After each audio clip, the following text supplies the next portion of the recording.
ओम नमः शिवाय। जय श्री राम। राधे राधे दोस्तों, कैसे हैं आप सभी लोग। आशा करता हूँ हमेशा की तरह आप कुशल मंगल से होंगे, प्रसन्नचित्त रहे होंगे और अपने परिवार के साथ हंसपूर्वक रह रहे होंगे और हमेशा दूसरों की सहायता कर रहे होंगे। ऐसा ही मैं हमेशा भगवान से आप लोगों के लिए दुआएं करता हूँ, कामना करता हूँ। तो ऐसे ही आप जो है हमेशा खुशी पूर्वक रहते रहिए। अपने परिवार के साथ उनका ध्यान रखिए, अपना ध्यान रखिए, सबका ध्यान रखिए।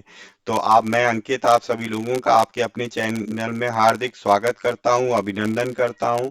तो हमेशा की तरह आज फिर से प्रस्तुत हूँ श्री दुर्गा सप्तशती के पाठ को लेके। तो कल मैं जो है वीडियो नहीं बना पाया था, कोई अर्जेंट वर्क आ गया था जिसकी वजह से मुझे जाना पड़ गया था, तो मुझे टाइम नहीं मिल पाया। उसके लिए बहुत बहुत क्षमा चाहता हूँ। तो आज ही मैं आपको जो है अध्याय 4 और 5 दोनों ही दूंगा, कुछ आवर्स के अंतराल के बाद, एक एक करके। तो कृपया एकाग्रचित होकर हमेशा की तरह अपना प्यार दीजिए मुझे और इस पाठ का लाभ उठाएं। तो प्रथम पूज्य श्री गणेश जी का आवाहन करते हुए हम लोग जो है प्रारंभ करेंगे। जय श्री गणेशाय नमः।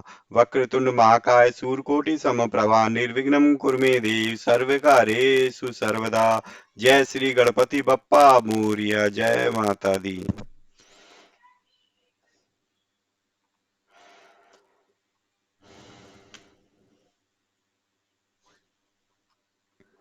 तो चौथा अध्याय इंद्रादि देवताओं द्वारा देवी की स्तुति। तो अध्याय 3 में दोस्तों हमने देखा था कि किस तरीके से देवी माँ ने महिषासुर का वध किया था। तो उसके बाद का ही है कि फिर देवताओं ने किस तरीके से उनकी स्तुति की और बहुत खुश हो गए थे वो। तो वो देवी माँ की आराधना करने लगे कि आपने जो है ना हमारी बहुत बड़ी विपत्ति से हमें बचा लिया। तो चलिए देखते हैं किस तरीके से इन सारे देवताओं ने इंद्र के साथ मिलके किस तरीके से देवी की स्तुति का खान किया। तो ध्यान, सिद्धि की इच्छा रखने वाले पुरुष जिनकी सेवा करते हैं तथा देवता जिन्हें सब ओर से घेरे रहते हैं, उन जया नाम की दुर्गा देवी का ध्यान करें। उनके श्रीअंगों में आभा काले मेघ के समान श्याम है।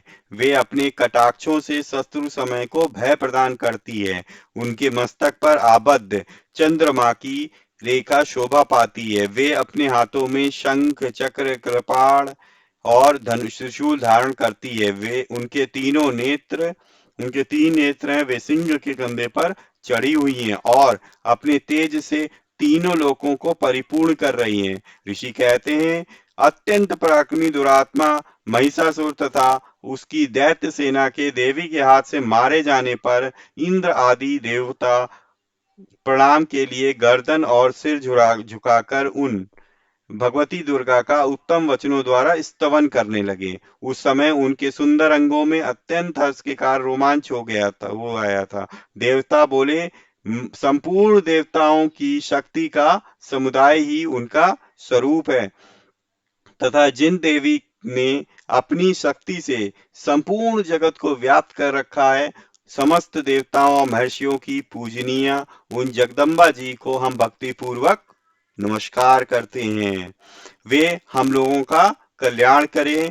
जिनके अनुपम प्रभाव और बल का वर्णन करने में भगवान शेषनाग, ब्रह्मा जी, महादेव जी भी समर्थ नहीं है। वे भगवती चंडिका संपूर्ण जगत का पालन एवं अशुभ भय का नाश करने का विचार करें। जो पुण्यात्माओं के घरों में स्वयं ही लक्ष्मी रूप से, पापियों के यहाँ दरिद्रता रूप से, अशुद्ध अंतःकरण वाले पुरुषों के हृदय में बुद्धि रूप से, सत्पुरुषों में श्रद्धा रूप से तथा कुलीन मनुष्यों में लज्जा रूप से निवास करती हैं, उन आप भगवती दुर्गा को हम नमस्कार करते हैं।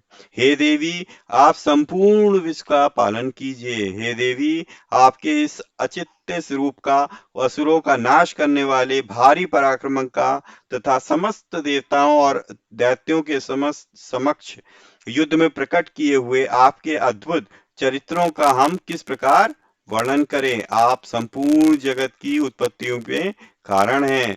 आप में सत्वगुण, रजोगुण और तमोगुण, ये तीनों गुण मौजूद हैं, तो भी दोषों के साथ आपका सत्संग सत्संग संसर्ग नहीं जान पड़ता। भगवान विष्णु और महादेव जी आदि देवता भी आपका पार नहीं पाते, आप ही सबका आश्रय हैं। यह समस्त जगत आपका अंशभूत है, क्योंकि आप सबकी आदिभूत अव्याकृता परा प्रकृति है। हे देवी, संपूर्ण यज्ञों में जिसके उच्चारण से सब देवता तृप्ति लाभ करते हैं, वह स्वाहा आप ही हैं।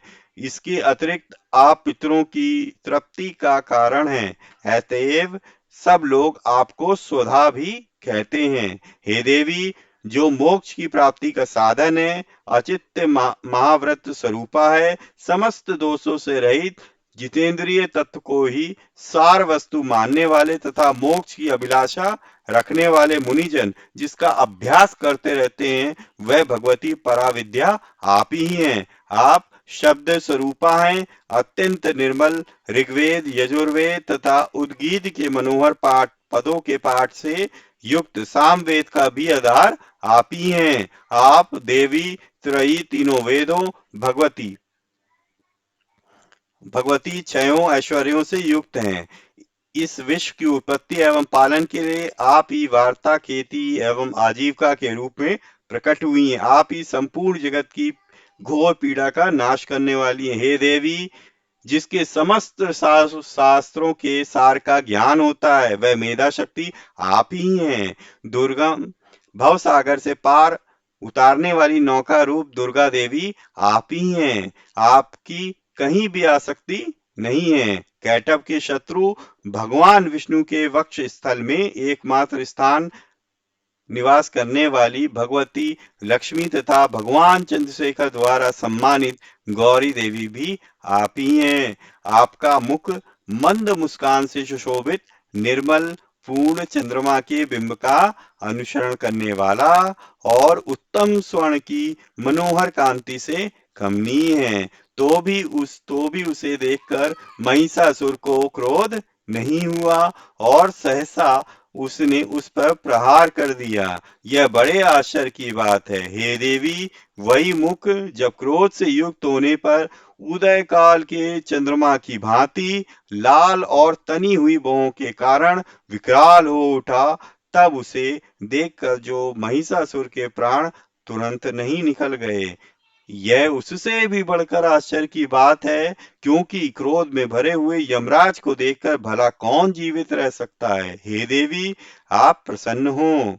परमात्मा स्वरूपा, आपके प्रसन्न होने पर जगत का अभ्युदय होता है और क्रोध में भर जाने पर आप तत्काल ही कितने कुलों का सर्वनाश कर डालती हैं। यह बात अभी अनुभव में आई है, क्योंकि महिषासुर की यह विशाल सेना क्षण भर में आपके कोप से ही नष्ट हो गई।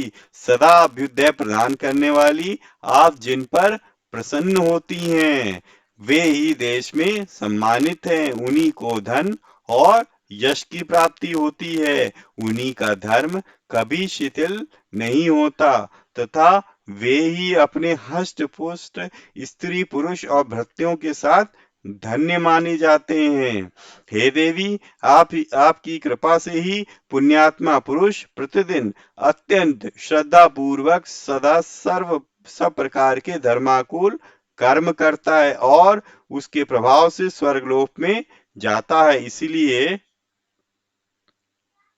आप तीनों लोकों में निश्चय ही मनोवांछित फल देने वाली हैं। हे माँ दुर्गे, आप स्मरण करने पर सब प्राणियों का भय हर लेती हैं और स्वस्थ पुरुषों द्वारा चिंतन करने पर उन्हें परम कल्याणमयी बुद्धि प्रदान करती हैं। दुख, दरिद्रता और भय हरने वाली देवी, आपके सिवा दूसरी कौन है जिसका चित्त सबका उपकार करने के लिए सदा ही दयाद्र रहता है। हे देवी, इन राक्षसों के मारने से संसार को सुख मिले तथा राक्षस चिरकाल तक नरक में रहने के लिए भले ही पाप करते रहे हों, इस समय संग्राम में मृत्यु को प्राप्त होकर स्वर्गलोक में जाएं। निश्चय ही यही सोचकर आप शत्रुओं का वध करती हैं। आप शत्रुओं पर शस्त्रों का प्रहार क्यों नहीं करती हैं? समस्त असुरों को दृष्टिपात मात्र से ही भस्म क्यों नहीं कर देती?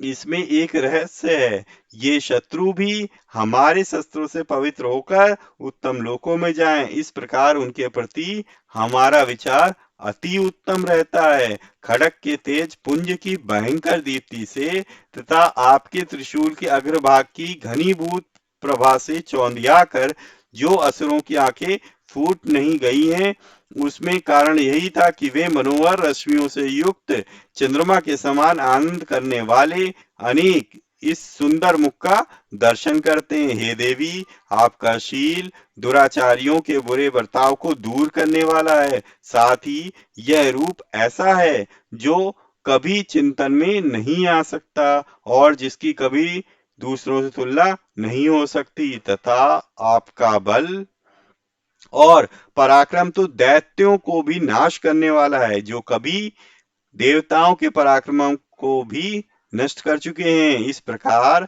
अपने शत्रुओं पर अपनी दया ही प्रकट की है। वरदायिनी देवी, आपके इस पराक्रम की किससे तुलना की जा सकती है, तथा शत्रुओं को भय देने वाला अत्यंत मनोहर ऐसा रूप भी आपके सिवा कहाँ है। हृदय में कृपा, युद्ध में निष्ठुरता, ये दोनों बातें तीनों लोकों के भीतर केवल आप में ही देखी गई हैं। हे मात, आपके शत्रु का नाश करके इस समस्त त्रिलोकी की रक्षा की है।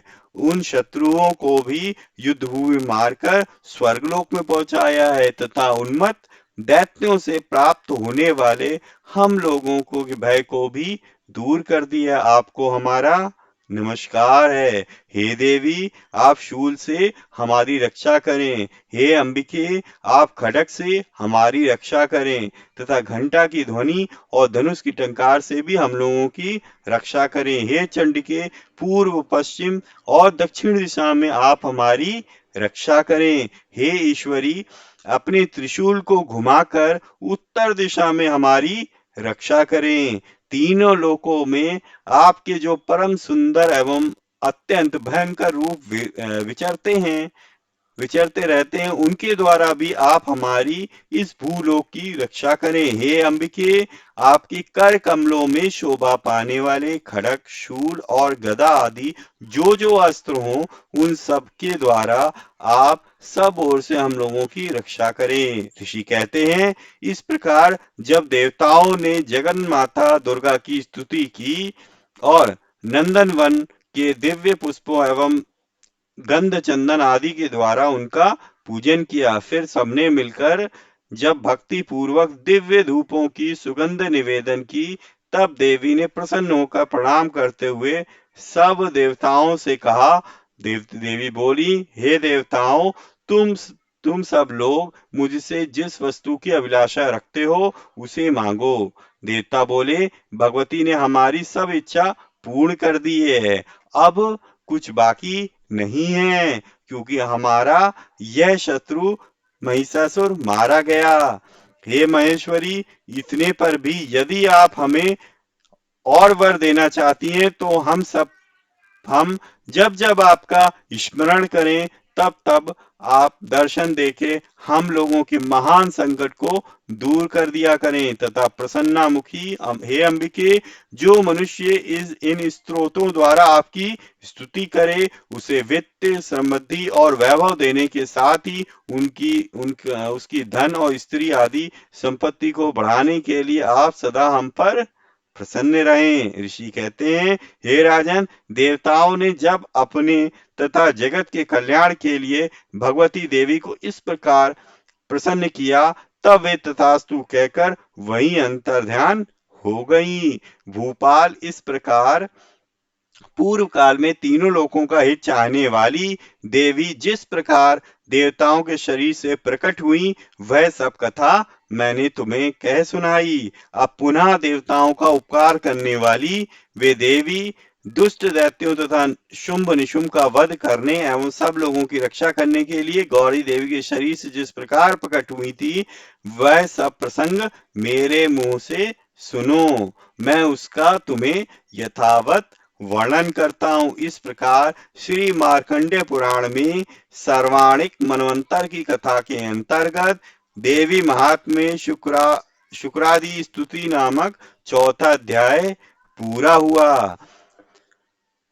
तो दोस्तों ये था श्री दुर्गा सप्तशमी का अध्याय 4, अध्याय नंबर 4, जिसमें दुर्गा जी के स्तुति की देवताओं ने। ठीक है, महिषासुर का वध करने के बाद, और महिष और देवी माँ ने उनकी स्तुति से प्रसन्न होकर उनसे कहा कि देवताओं, मैं आपकी स्तुति से प्रसन्न हूँ, आप जो चाहें वर मांग सकते हो।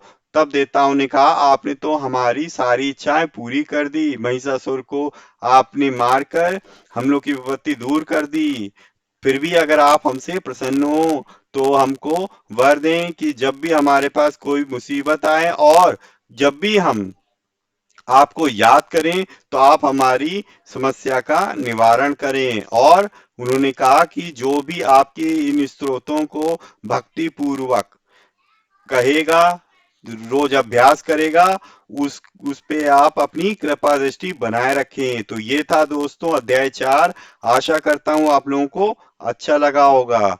अगर अच्छा लगा है और पहली बार मेरे चैनल पर विजिट किया हुआ है तो प्लीज जो है हमारे सदस्य बने, सब्सक्राइब बटन पे क्लिक करके और बेल आइकन को प्रेस करना ना भूलें, ताकि लेटेस्ट से लेटेस्ट इंफॉर्मेशन न्यू वीडियो की आप तक आ सके और आप वीडियो को देख सकें। और ज्यादा से ज्यादा चैनल को प्रमोट करें और अपने दोस्तों परिवारजनों में शेयर करें, ताकि इस तरीके के पाठ का वो लोग भी प्रतिदिन लाभ उठा सकें। और अब लोग आपको अच्छी लगी है तो लाइक करें और शेयर करें और कमेंट करें। कमेंट करना जरूर ना भूलें। अपने जो भी आपके सलाह है, परामर्श है, जो भी आपको वीडियो में अच्छा लगा, कुछ बुरा लगा, कुछ फीडबैक है, तो कृपया वो देना ना भूलें। तो मिलेंगे नेक्स्ट वीडियो में नए अध्याय के साथ। तब तक के लिए जय श्री राम, जय माता दी।